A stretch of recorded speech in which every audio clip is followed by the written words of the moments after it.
Para mahasiswa yang budiman, selamat datang di sesi pembelajaran kita kali ini yang berfokus pada Pancasila sebagai pandangan hidup bangsa.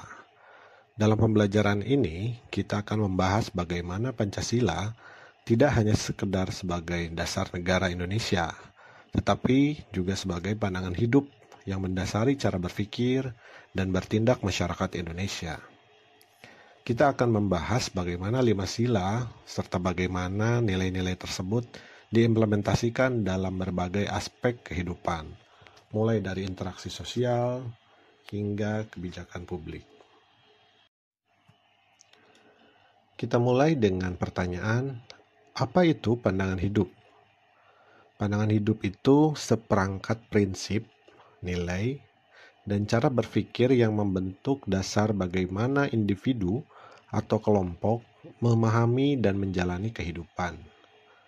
Pandangan hidup berfungsi sebagai kerangka kerja yang membimbing cara kita melihat, menilai, dan merespon berbagai aspek kehidupan, sehingga ia mempengaruhi keputusan, tindakan, serta interaksi sosial sehari-hari, membentuk cara kita berhubungan dengan dunia sekitar kita.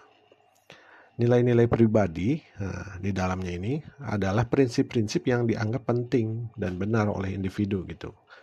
Nilai ini berfungsi sebagai pedoman moral yang mempengaruhi keputusan dan perilaku seseorang.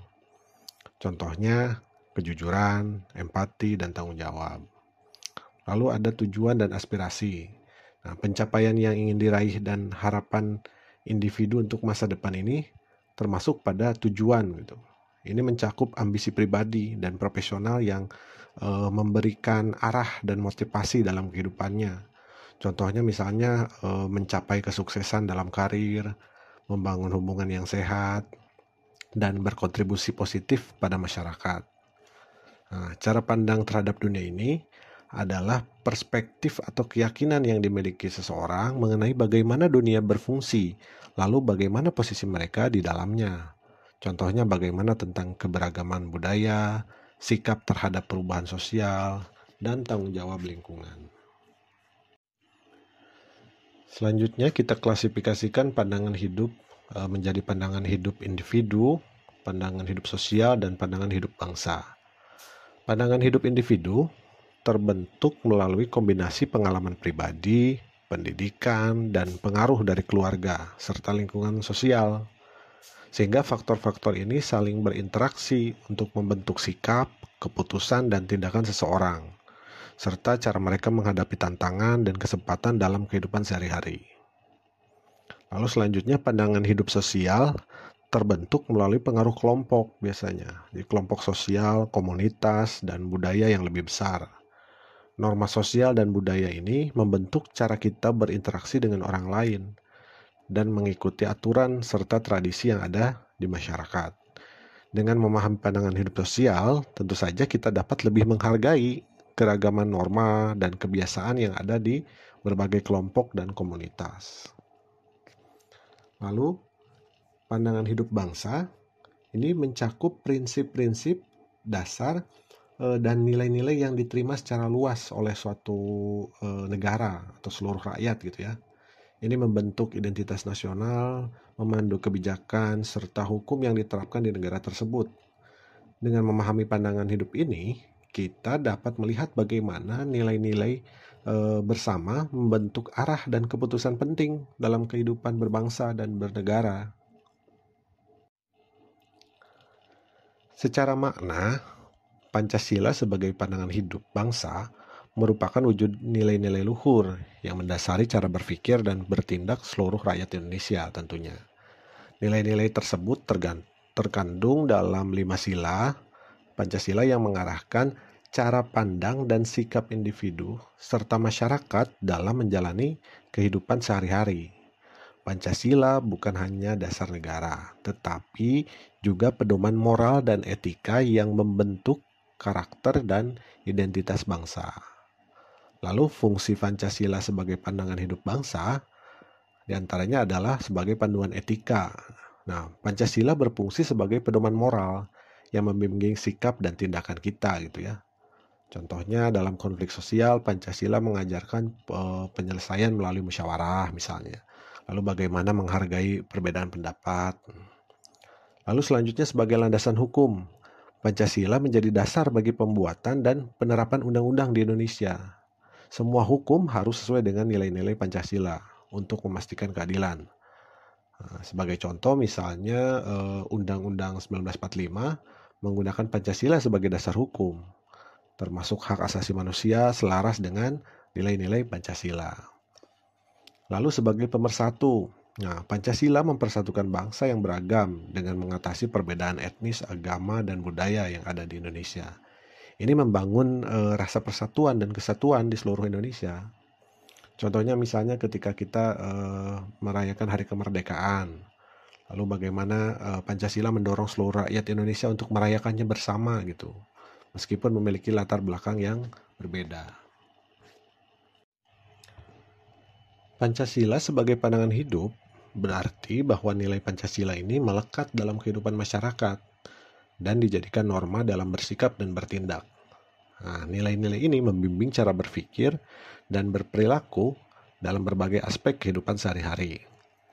Nilai-nilai utama Pancasila misalnya dalam nilai ketuhanan yang Maha Esa, mengakui adanya Tuhan sebagai pusat kehidupan, mengarahkan sikap religius, toleransi terhadap perbedaan keyakinan. Lalu ada kemanusiaan ada yang beradab gitu ya, menekankan pentingnya hak asasi manusia misalnya, keadilan dan perlakuan yang bermartabat terhadap setiap individu gitu. Jadi secara implementasi misalnya menolak diskriminasi serta perlakuan tidak adil. Lalu persatuan Indonesia. Menyatukan berbagai suku, agama, dan budaya dalam kesatuan bangsa untuk mencapai tujuan bersama. Secara implementasinya, bagaimana mengedepankan rasa nasionalisme dan solidaritas dalam kehidupan sosial dan politik. Lalu ada kedaulatan rakyat. Dalam kedaulatan rakyat ini, bagaimana menjunjung tinggi prinsip demokrasi, di mana kekuasaan berasal dari rakyat dan untuk kepentingan rakyat gitu ya. Secara implementasinya bisa kita lihat dengan mengutamakan partisipasi masyarakat dalam proses politik dan pengambilan keputusan. Lalu yang terakhir ada keadilan sosial bagi seluruh rakyat Indonesia. Mengusahakan pemerataan kesejahteraan gitu ya, kesejahteraan dan keadilan sosial di seluruh lapisan masyarakat merupakan salah satu penjelasan poin keadilan sosial bagi seluruh rakyat Indonesia. Jadi secara implementasinya bisa menyediakan akses yang sama dalam hal pendidikan misalnya, kesehatan, maupun peluang ekonomi. Aktualisasi Pancasila dalam kehidupan berarti menerapkan dan mencerminkan nilai-nilai Pancasila dalam berbagai aspek kehidupan sehari-hari, baik secara pribadi maupun dalam konteks kebijakan dan hukum. Hal ini memastikan bahwa prinsip-prinsip Pancasila tidak hanya menjadi teori, tetapi menjadi praktik nyata dalam kehidupan masyarakat. Secara subjektif, aktualisasinya itu merujuk pada penerapan nilai-nilai Pancasila dalam keputusan pribadi, sikap, dan perilaku sehari-hari. Ini biasanya mencakup bagaimana individu menginternalisasi ataupun mengimplementasikan nilai-nilai Pancasila dalam tindakan dan interaksi mereka, seperti itu.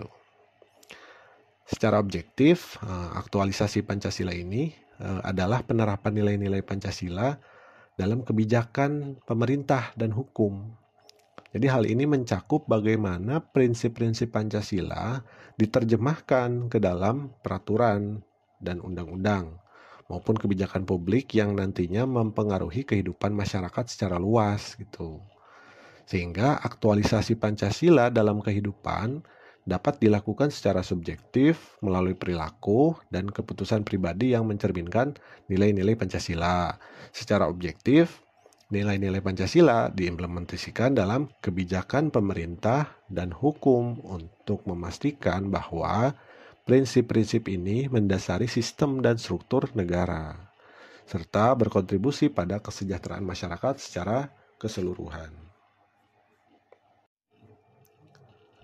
Selanjutnya, mari kita diskusikan. Kira-kira bagaimana menjadikan Pancasila sebagai pandangan hidup dalam era globalisasi ini? Silahkan berikan komentarnya. Terima kasih atas partisipasi dan perhatiannya selama sesi ini. Semoga materi yang telah kita bahas kali ini bermanfaat dan dapat diterapkan dalam kehidupan sehari-hari. Sampai jumpa di pembelajaran berikutnya.